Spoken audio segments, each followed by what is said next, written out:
Hi, welcome to the Literature Lounge, which is literally and totally dedicated to authors who write books that make great films and conversation starters. So let's just talk books. Hi, in today's episode, we have with us Radhika Oberoi, an accomplished author and journalist known for her evocative writing that often explores complex social and political themes.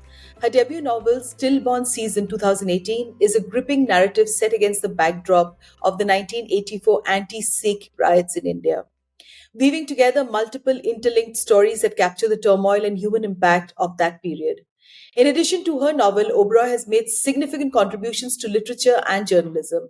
Her essays and book reviews have been featured in prominent publications such as the New York Times, India Inc., Forbes India, Nikkei Asia, The Wire, Business Standard, Indian Express, Outlook Magazine, and Mekong Review. Her short stories have been published in the Indian quarterly IQ magazine, Words and Women, an anthology of women's writings published in UK in 2014, and Otherwise magazine. Radhika holds an MA in creative writing, prose fiction from the University of East Anglia in the United Kingdom, which has further honed her narrative skills and contributed to her success as a writer.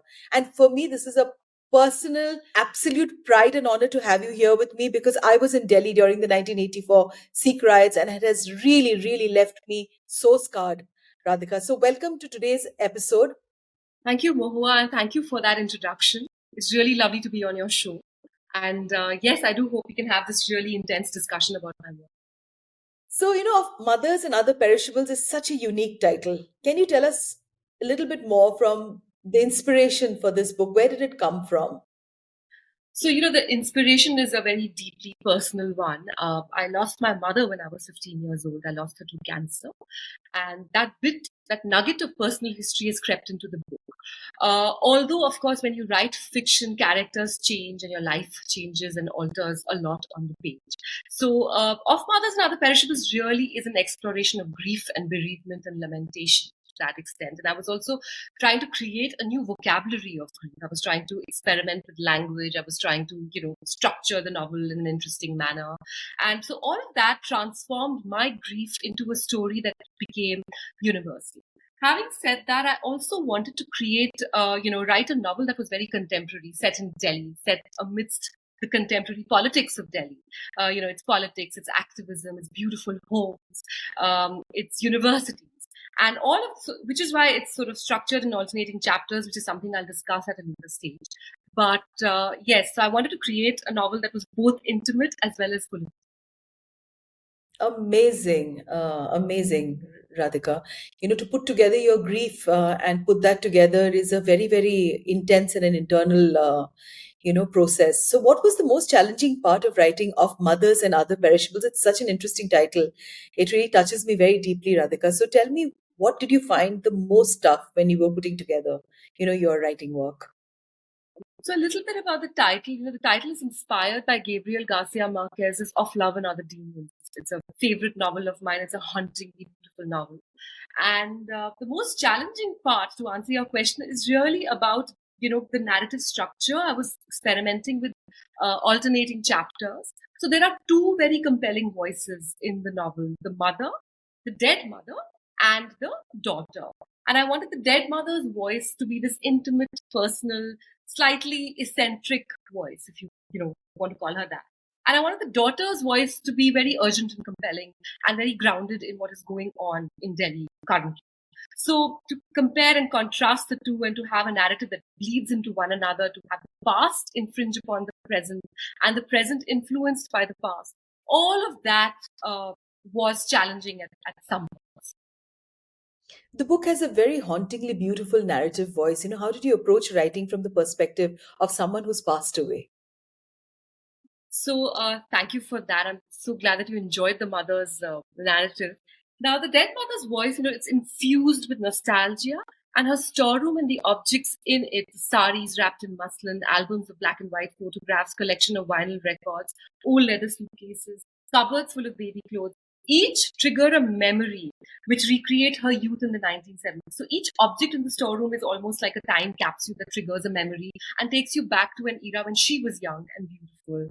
So I also wanted to create a universe that is tragicomic and not just comic, I mean, and not just tragic. I wanted the mother to notice things in the contemporary world. So she notices the new refrigerator in the house and she's very enamored of it. She also notices the fact that her photographs have been uploaded on Instagram. So she's not really a ghost-like, a melancholic ghost-like, fixture in the house. She's more like, a dead voice, a dead narrative technique that observes what's going on even now and has a humorous take on it. And I was also, keen to explore memory and the disjointedness of memory. So memory plays tricks on us all the time. And it's also never chronological. Whenever we remember things, we remember them in fragmentary ways. And Salman Rushdie has this really interesting essay called Imaginary Homeless, in which he talks about the disjointedness of memory and the fact that when we recollect something, we never recollect it fully. We recollect it impartially. And that impartial recollection lends itself to very interesting narratives. So I was experimenting with what memory can do and how memory plays out within a narrative. Wonderful, Radhika. The storeroom in the book feels like a character. It's a complete character in itself. So, what significance does this space hold, in your writing? Yeah, so the storeroom is really much more than a physical space. It really is the central conceit, the central metaphor of the novel. And it's a very compact, almost a claustrophobic geography, but it's also a very elastic geography in so many ways because, it takes you back to the past or it can recreate the present depending on the mood of the dead narrator or her daughter who visits the storeroom frequently to unfold and refold the saris and to recollect her mother and to sort of look at the old photographs, the black and white photographs.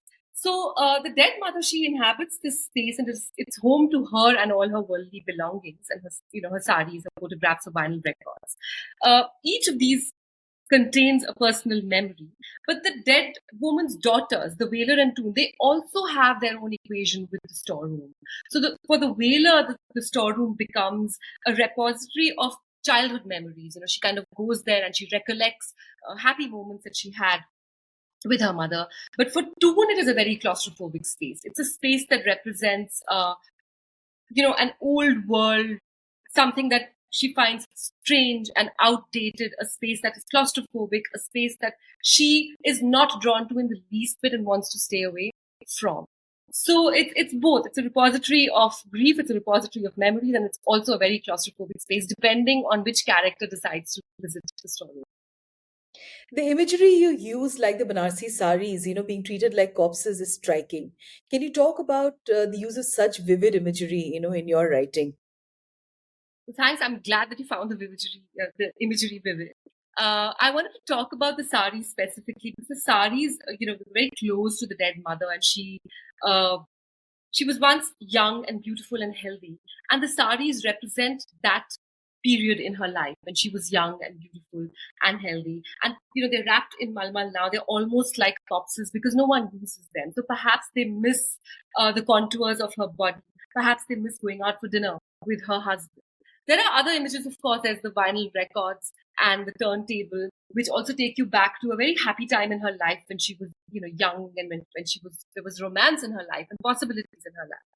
I also wanted to mention the fact that the French novelist Marcel Proust, who wrote In Search of Lost Time, I haven't read In Search of Lost Time because it's in 7 volumes, but he talks about a small sponge cake called mandolins. When dipped in tea, they recreate a lost time. They sort of help him remember the essence of a moment, which is a really pleasurable moment. So it brings out a certain pleasurable nostalgia and a deep longing for that moment. So the objects in the storeroom, the ones that are strewn all over the storeroom, are meant to recreate that nostalgia and recreate perhaps that pleasurable moment that Proust talks about in his novel. The protagonist reflects on her illness with a mix of detachment and intimacy. So, how did you navigate writing these really difficult personal moments? So the protagonist, she talks about her illness and she talks about it from the distance of if she's dead now. So, she also says in one chapter that the disease's malevolent grip is no longer on her and she can, look upon it even with humor and write about it or talk about it as though it never really happened to her. So once she mentions the fact that, when she read it sounded as though a porcupine was stuck in her throat. So the distance of death allows her to be humorous about her disease. For me to recreate my mother's disease was, of course, both painful and cathartic. But I'm also writing about it, after 30, 35 years of her being dead. So for me, there is that time creates distance, and also there's a certain emotional distance when you write fiction. So when you're writing fiction, the words and the story transforms on the page, and what happens really is that my story then becomes somebody else's story as well. A lot of young people have been through bereavement and have lost parents when they are young. So I'm hoping that a lot of young people will read this, or anyone at any age will read this and relate to the words on the text and feel as though my experience is really their experience. Wonderful, Radhika. So, the relationship between the protagonist and her daughter is central to the story. How did you approach writing the mother daughter dynamic? That can be so layered. There can be so many things. I mean, I'm a single child and a daughter to my mother, and, my mother's a widow now. And there are so many layers. And, sometimes you're angry, sometimes you're happy. So, tell me, how did you approach this whole thing? So the mother-daughter dynamic, it is a very layered dynamic. Several novelists have attempted it in their own way. Several short story writers, Alice Munro wrote a story called Friend of My Youth, which is about the mother-daughter dynamic. In this case, it becomes even more complex because the mother is already dead. So the mother-daughter dynamic is layered by death and the fact that she's no longer there, but her presence is felt by both the daughters. I wanted to point out that there's also a daughter-daughter dynamic that's playing out in this novel between the Wailer and the Tomb, between the two sisters. And between them is this really massive, turgid silence that they must navigate. And that really changes the narrative or imbues it with a lot of tension. And I wanted to capture familial tension through, perhaps meal times or food and how they navigate the dining table, how they avoid meeting each other over the dining table and talking to each other in the house. And that really creates a very stress inducing atmosphere in the house. So the story could very well be about the two sisters, about the Wailer and Tomb, with the mother watching over them. It is, of course, about the relationship that each has with the dead mother, but it is also about the Wailer and Tomb and how they play out their lives. Amazing, Radhika. The idea of objects holding memories is a powerful one. Do you have any personal items that carry very significant memories for you? Yeah, there's one personal item. In fact, it's there in the novel as well. It's this little trophy that I won at a sporting event, at a running event when I was in pre-nursery. And, the teacher blew the whistle and I was the only child who ran because the other kids were afraid of the sound of the whistle. And I ran straight to my mother who was sitting on the other end of the compound. And I still remember that because it's firstly the only little trophy I've won for a sporting event. I've been terrible at sports all my life. And it was also, it's this really beautiful, evocative, tiny little trophy which is still there in the storeroom. And it finds a mention in the novel. So that really is something that is very dear to me. There's a strong sense of nostalgia in the book. How do you see the role of nostalgia in storytelling? So nostalgia is perhaps how we reclaim lost time and a personal history. Literary critic Dennis Walder, he mentions the fact that nostalgia is memory's stepchild. So nostalgia can really evoke a lost era, a lost time, a really beautiful moment that you spend with someone. And an example that springs to mind immediately is Salman Rushdie's Midnight's Children, which is this really patchy, disjointed, but really exuberant recreation of the city of Bombay. He moves away, he immigrates, but Bombay comes back in his novels constantly because that's really where he spent his childhood. And he recreates that through the lens of nostalgia in so many of his novels. You had the opportunity to study creative writing at the University of East Anglia. How did this academic experience shape your approach to writing, especially for many authors and many of our listeners, if they want to go ahead and do the same thing, which I have been meaning to also do. So please share with us what was the whole experience like, Radhika. So the creative writing course, firstly, the one at the University of East Anglia, it's really a brilliant course to participate in.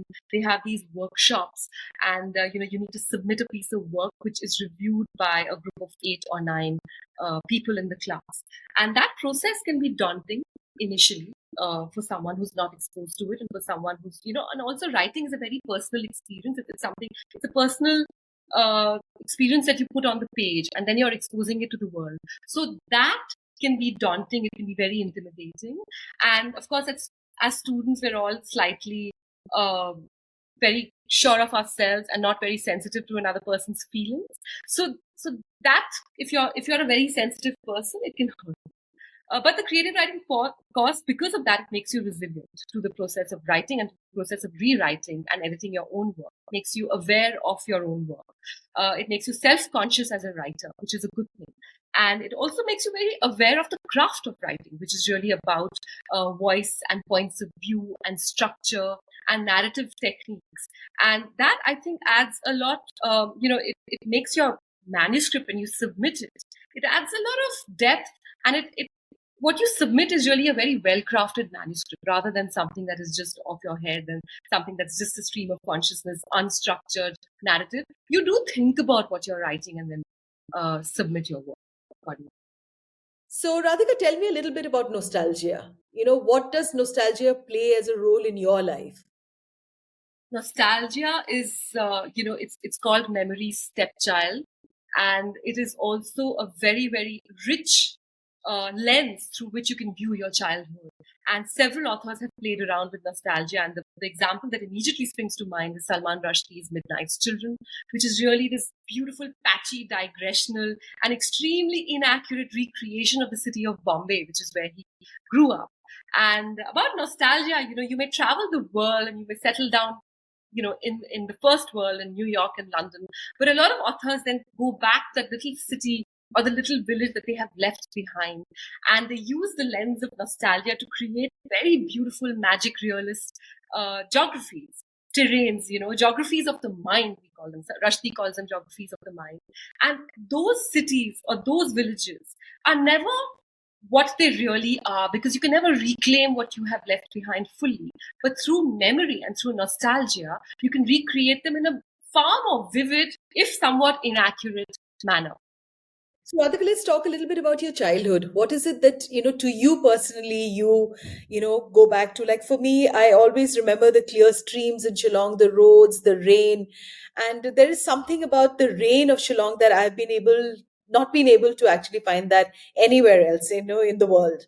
But every time there is like rain, I remember, but then I try and look out from my own window and I can't see those, the greenery, the butterflies, the dew, kissed mornings. So I'm sure there are some parts of you that go back to, a part of your childhood that you hold very dearly in your heart. Can you tell us a little bit about that? So yes, childhood, my novel is really an exploration of my childhood to some extent. And there are many, many memories that are very close to my heart. I remember how my mother used to, when she was alive, she used to read to me, and she used to read fairy tales to me. And, she also read The Wind in the Willows, which is this really beautiful anthropomorphic novel. Really, it's meant for adults as well. And she was extremely worried that I would never outgrow reading fairy tales and tales about teddy bears and flying creatures. She wanted me to read more mature literature, which I did at a later stage in my life, but she was not alive to witness that. So that is a very dear memory, the fact that she would read to me every night. And then my parents would also drive me to school. So I went to this convent in Chinappa, and my parents would drive me in their standard Herald, and they would both get up in the morning to get me ready and, tie my shoelaces and make sure my uniform was ironed. Those little memories have crept into the novel as well, when LP, which is, the Wailer and Toon's dad, he gets up in the morning. He's now bereaved. His wife is no longer around. So he needs to get the girls ready for school in time, and he does it all by himself. There's, no one else around to help him. So childhood really, tinges your narrative with all kinds of tints and textures that turn it into something else, but they creep into the narrative and turn it into something quite magical.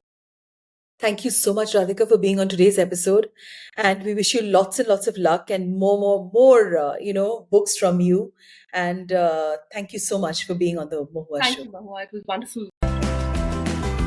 Thank you for tuning into the Literature Lounge, which is an all-year-round audio literature festival dedicated to writers across the globe. You can get in touch with us via LinkedIn or DM us at our Instagram page, The Mohua Show. Or you can also email us at hello@themohuashow.com to discuss your books and also meet authors you haven't yet met at the Literature Lounge.